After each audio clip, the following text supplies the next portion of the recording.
Anda. Hormati saksi saya. Saya menghargai Anda menghargai saya.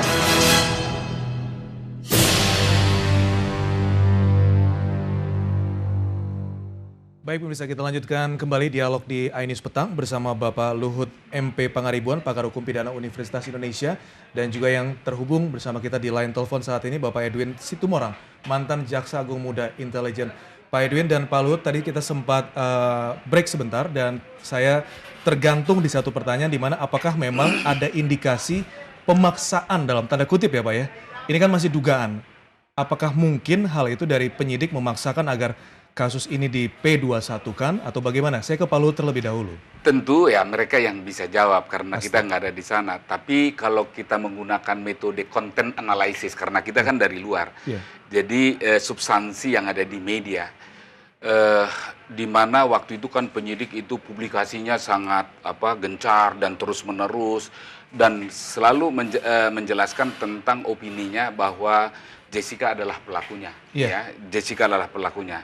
Kemudian di sisi lain kemudian ada proses bolak-balik. Saya nggak tahu berapa kali bolak-baliknya perkara itu yang dilakukan oleh jaksa peneliti tadi yang disebut Pak Edo itu atau sebenarnya men-screen dari hasil pemeriksaan. Tapi kemudian di ujung saya nggak tahu waktu itu kalau nggak salah Kapolri sekarang waktu itu masih Kapoldanya kalau nggak salah ya.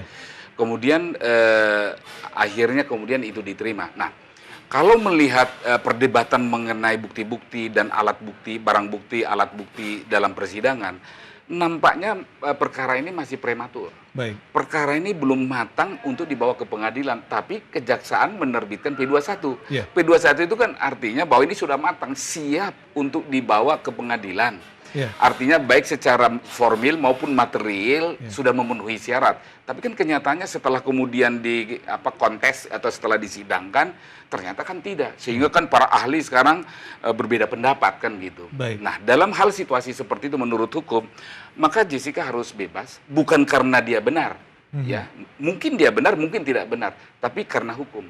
Hukum karena mengatakan lemahnya bukti juga Pak? Iya dong, karena hukum pembuktian mengatakan dalam keraguan-raguan nggak boleh menghukum orang. Karena standar bukti menurut hukum pidana kita adalah hukum acara pidana kita adalah kebenaran material. Jadi kebenarannya harus material, jadi sungguh-sungguh kan gitu. Nah, dalam hal keraguan, ada keraguan di mana para ahli saling berdebat gitu ya, sementara saksi fakta tidak ada, maka kesimpulannya adalah indubio pro reo. Jadi dalam hal demikian memang demi hukum dia harus dibebaskan. Indubio pro reo itu ya Pak ya. Baik. Pak Edwin, kembali ke Anda dengan pertanyaan yang hampir sama. Anda sangat mengerti sekali seluk-beluk kejaksaan. Anda mengerti sekali bagaimana saat penyidik menyampaikan ke jaksa dan kemudian dia analisis seperti yang Anda sampaikan tadi. Mungkinkah ada paksaan dari penyidik agar kasus ini segera di P21 kan begitu? Nah begini, penyidik, polisi selaku penyidik dan kejaksaan selaku penuntut itu kan posisinya di dalam ketatanegaraan kita sejajar. Jadi sejajar satu level, jadi seharusnya tidak ada bisa paksa memaksa. Tidak ada suatu kompetensi yang diberikan oleh undang-undang bagi kepolisian selaku penyidik untuk melakukan suatu tekanan kepada kejaksaan itu. Itu dulu kita pegang dulu. Nah, tapi seperti tadi yang sudah dikatakan oleh Pak Luhut, memang ternyata bahwa setelah dipersidangkan ini berkas perkara sepertinya masih prematur sehingga terlalu ada dugaan bahwa jaksa itu kurang matang dalam rangka melakukan penelitian kan begitu. Tapi inilah yang saya katakan tadi, sesungguhnya kalau ada kemudian kelemahan-kelemahan itu kan terungkap sesudah di persidangan. Sedangkan pada saat jaksa melakukan penelitian sampai dengan kepada menyatakan P21, dia berhadapan dengan berkas perkara. Bagaimana berkas perkara itu terjadi, bagaimana awal usulnya, kejaksaan tidak pernah bisa tahu itu. Jadi katakan begini, misalnya apakah suatu prosedur untuk melakukan otopsi itu sudah dilakukan dengan benar, itu tidak akan mungkin bisa diteliti oleh jaksa penuntut umum pada saat meneliti berkas perkara. Dia hanya melihat data-data yang tertuang di sana. Maka kalau itu menurut dia data itu sudah cukup, maka tentu dia katakan bahwa itu sebagai suatu kebenaran kan begitu. Nah oleh karena itulah barangkali ini juga buat Pak Luhut itu kan banyak berkecimpung di dalam pembahasan masalah perundang-undangan. Ini juga kebetulan kita saat ini sedang membahas KUHP kan begitu kan. Jadi kita sudah bisa lihat dari kasus Jessica ini sebenarnya bagaimana lemahnya ya koordinasi dari polisi dan jaksa ini dalam rangka meneliti suatu berkas perkara. Dan ini ada dapat kemungkinan suatu kejadian yang membuat berkas perkara itu tidak menjadi maksimal karena memang jaksa peneliti itu tidak tahu bagaimana sebenarnya seluruh berkas itu dilakukan seluruh prosedurnya. Ya. Ini harus kita perbaiki sehingga bagaimana ada kalau ini kita katakan kelemahan bisa kita perbaiki.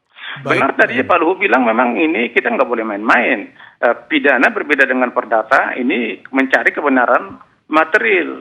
Ada manusia yang harus kita lindungi keadilan dan kepastian hukumnya.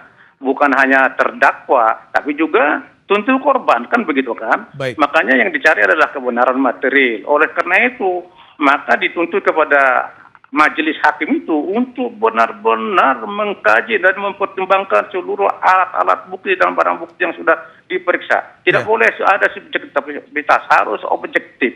Ada hukum mengatakan untuk pidana ya kalau lebih baik melepaskan 1.000 orang bersalah daripada menghukum 1 orang yang tak bersalah. Tidak bersalah, kan begitu. Yeah. Jadi ini juga harus menjadi pertimbangan supaya nanti tidak sampai ada peradilan katakanlah yang sesat.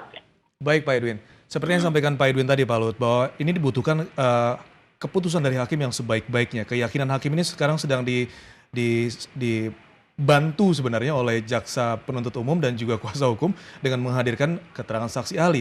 Tapi saat dihadirkan para saksi ahli dari kedua pihak, ada perbedaan. Seperti Profesor Edward mengatakan pembunuhan berencana tidak perlu motif. Profesor Muzakir berbeda, begitu. Saya mau dengar pendapat dari Pak Luhut mengenai hal ini. Terutama motif ya Pak? Ya, secara umum dulu ya. Jadi dengan ada ahli yang berbeda pendapat, maka kesimpulannya kan ada keraguan-raguan. Secara prosedural biasanya didatangkan ahli yang ketiga. Jadi untuk memastikan soal kebenaran ya. Tapi kan kelihatannya itu dibiarkan perbedaan pendapat itu nanti kan tahapannya kan masuk pada pemeriksaan terdakwa, kemudian tuntutan, pledoi, kemudian dan putusan selanjutnya. Nah antara lain yang banyak didiskusikan mengenai motif. Betul sih memang motif itu tidak ada tertulis sebagai unsur ya yang harus dibuktikan. Ya, tapi unsurnya itu adalah dengan berencana atau dengan sengaja. Kalau nggak salah primernya itu 340 pembunuhan dengan berencana. Baik. Nah, jadi motivasi ini atau motif ini ada di dalam atau include di dalam perencanaan itu. Jadi sebenarnya sih nggak perlu diperdebatkan itu dalam arti dibuktikan atau tidak. Tapi memang itu juga diperlukan. Bagaimana kita mengetahui dia berencana kalau kita tidak melihat bahwa ada motivasinya? Dimulai dari niatnya. Ya, motivasinya. Kecuali misalnya bisa dibuktikan bahwa motifnya itu nggak ada, tapi dia karena sakit jiwa, misalnya kan gitu loh. Karena dia ingin. Nah, tapi kan ini sangat sulit kan gitu. Karena standar pembuktian kita namanya kebenaran material. Atau dengan sebagai ilustrasi disebut harus mencapai beyond reasonably doubt. Jadi nggak boleh itu tadi yang Pak Edwin katakan lebih baik melepaskan 1.000. Nah itu ekstrim sekali. Yang yang tapi itu salah satu adagium yang diakui pakar pidana juga ya Pak ya? Oh iya, itu orangannya Stone itu dari Inggris. Yang itu sebenarnya doktrin di common law. Tapi yang kemudian padanannya di kita yang in dubio pro reo itu. In dubio pro itu padanannya. Itu dari William Blackstone itu dari Inggris mengatakan itu. Dan itu memang common law. Karena di sana kan nggak ada alat bukti, nggak ada barang bukti. Tapi dan yang kedua yang penting yang mau saya katakan adalah hakim nggak boleh menghukum seseorang hanya berdasarkan keyakinan. Jadi biarpun misalnya secara pribadi kita, ini kira-kira ini pembunuhnya tuh yakin saya pembunuh, kelakuannya kayak begitu kan dia pembunuh, tapi nggak boleh.